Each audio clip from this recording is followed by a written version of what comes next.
Hello, Internet. It is I, the Malik Aaron, and welcome back to Box Office Predictions.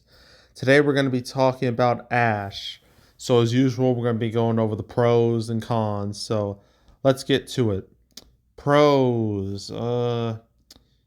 Its critic score. It's 73%. That's fine. It's not amazing. It's just fine. Its audience score.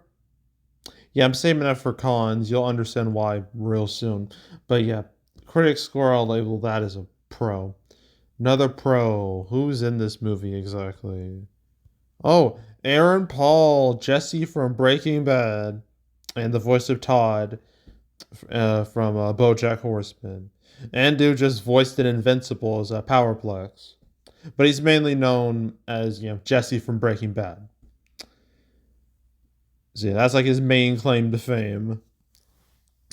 And yeah, I mean, when it comes to Breaking Bad, I mean, I've never seen Breaking Bad or Better Call Saul, but I mainly know these shows because of all the memes that have come out for those shows. All the comedic memes, which is real funny since both Breaking Bad's a rather serious show, and Better Call Saul, I'm not sure if it's as serious, but those both shows are just have like this meme culture surrounding them. It's great because I love the memes. And Aaron Paul's associated with some of these memes too that I see be used like time and time again. Apparently in Breaking Bad, like he yells out that he can't keep getting away with this. That's one of them. Another one, he was involved in the "My name is Skylar White, yo" meme as well. So and then with that, I saw like it was this version of it, but it was like done in a way where it looked like a bad Chinese dub. Shit's hysterical. Instead of using the Vine boom, they use a gong, which just is just one of the funniest videos I've seen in a long time. I'd highly recommend it. But anywho, enough about Breaking Bad. But yeah, in the movie world, he's mainly like a supporting actor type of guy. I mean, he tried Need for Speed, which didn't really work. Although this movie actually starred, I think it starred Rami Malek. This was like before Bohemian Rhapsody, before he got the Oscar. So this is a little way before that. Hell, this was even before Until Dawn. So yeah, early times for Rami Malek. But yeah, Need for Speed. No one really remembers this thing. It was one of those bad video game movies.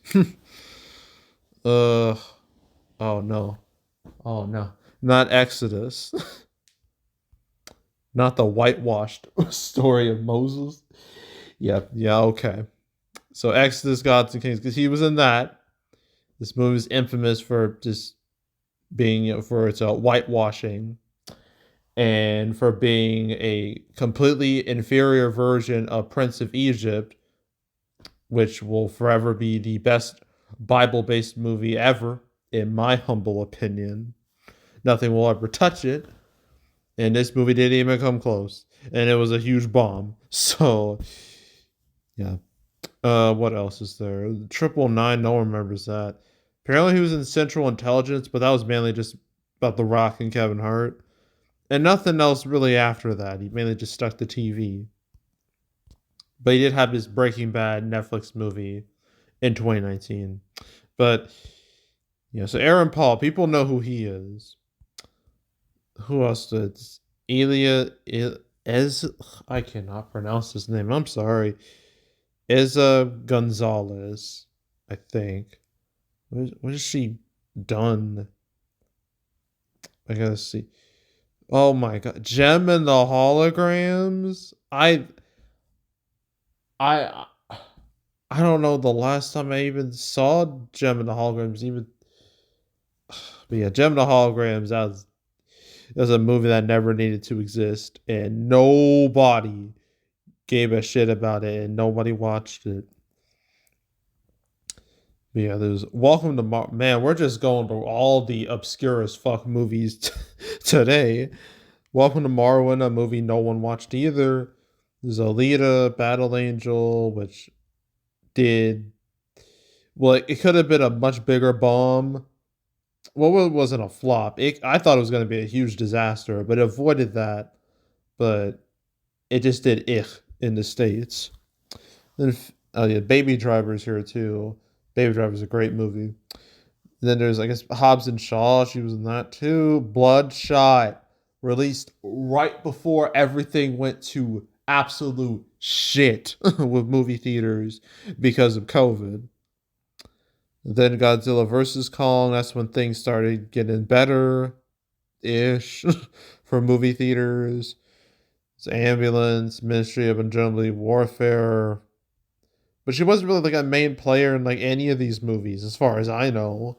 So I'm not sure if I'd see like her. I'm not sure if she's really like that recognizable because I haven't recognized her in a lot of these movies. Maybe she's been in some shows that I'm just not aware of. Maybe. Yeah, I'm gonna check offline just to be sure. Make sure I'm uh okay. Well, not really. So yeah, but we got Aaron Paul, so I would label that as him as a pro. And I think that's it with pros. Okay, cons. So I talked about its critic score. Audience score 59%. Yeah. It's fucking awful. Now I'm curious to know why it's so bad. So time to look at those audience reviews. Let me see. Uh, half star. Holy cow! Quite possibly the worst movie I've ever seen. 1 star. I respect everyone's hard work for this movie. However, said best by a respectable viewer, I would be $100. I guess I would. I would like $100 a day to never see this movie again. A 0.8 out of 5 to be specific. Let's see. The 2.5 stars. I was really rooting for this one to be good. It is a sci-fi amnesia whodunit horror flick. Unusual movies fall apart in the third act. I think the third act was the best part. It was slow for me, uninteresting for a good part of the movie. The third act was good, but not enough to save it. The 3 stars. Very no linear plot line. I'm not sure what's going on there. Difficult to figure out what order things happened and what was real and what wasn't. So half star. The acting isn't bad, but the script is garbage, and this art house sci-fi was not put together well at all. The writing isn't good, and the direction and cinematography are trash. I tried to sleep through the film, but the lame jump scares kept waking me up before I eventually walked out about 45 minutes in. But there are some like decent. There are 5 stars in here. Yeah. Here's a 5 star. It says generally surprised, great visuals, felt like Alien on shrooms. Okay. um, 5 stars. Really unique, visually striking, gory, and wonderfully Lovecraftian horror film. Haven't seen anything like it in years. Great time. Uh, let's see. I'm trying to find some other ones.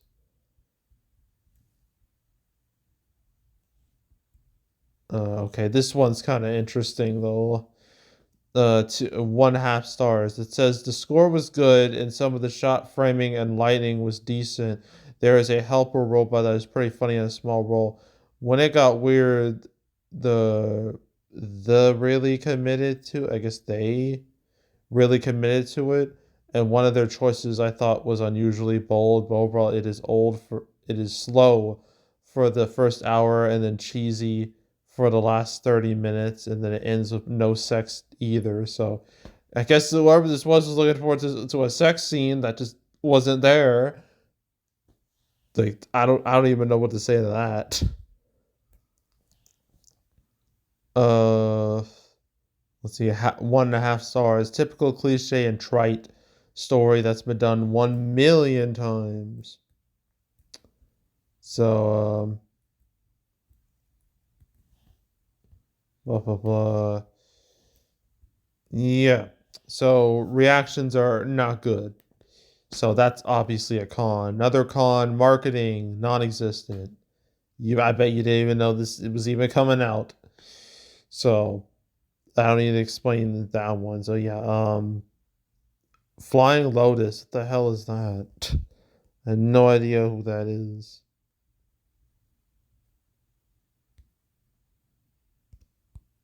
Okay, well, I guess I just don't know.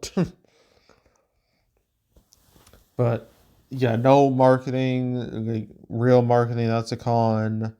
Another con is this is like I think its theater counts like in the I think it's like at 800 something theaters. I need to check though just to be certain.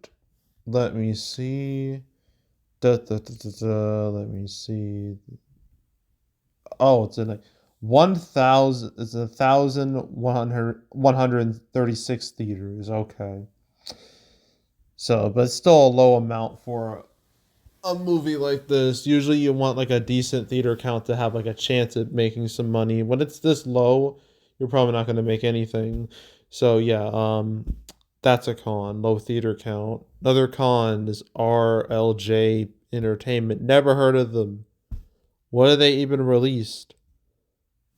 Okay, nothing of real note.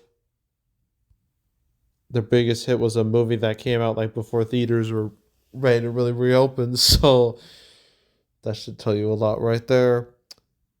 But yeah, they have like no box office track record whatsoever, so that's a con. Um,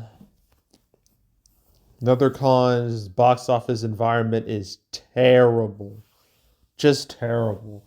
It hasn't been good in a while, and it's not gonna improve in any significant way this weekend. So the bad times continue. So yeah, depressing box office market. That's a con, and I think that's it. So opening weekend, it'd be like if this movie's lucky, it'll hit like $1 million. I don't think it'll hit that, but 500K to 1 million is more realistic. So 500K to 1 million, final total like 2 million or less, and that's it. Okay, three more movies to do. We got the main one, Disney Snow White, the one everyone's been talking about for all the wrong reasons. And I finally get to talk about it. I finally make a prediction video for it after years, years of controversy. I finally get to do it, and I am ecstatic. So, yeah, that'll be next. And after that, it's Locked in Magazine Dreams. And then I'll be it for the weekend. So, yeah, so that's it. That's all. Make sure to subscribe, like this video, leave a comment, turn on notifications, share the whole drill. You want to check out more videos like this? Got playlists on the homepage, all previous prediction videos I made this year, past few years. Go right ahead. You want to watch those? Go right ahead. There's box office recaps where I go over the box office results for any particular month. March recap that will be no in April, mid-April roughly. Yeah, that video is going to be incredibly negative in tone. Just want to give you a heads up with that. So yeah, stay tuned for that one. But if you want to watch any of the past recap videos I made on the channel, you can go right ahead. And yeah, so that's it. That's all. Oh wait, there's the canceled series where I went over all the movies that were supposed to come out but didn't. Um, there's 250 episodes. You want to watch any of them? You want to binge watch the whole series? Go right ahead. And yeah, that's it. That's all. That I'm out. Goodbye.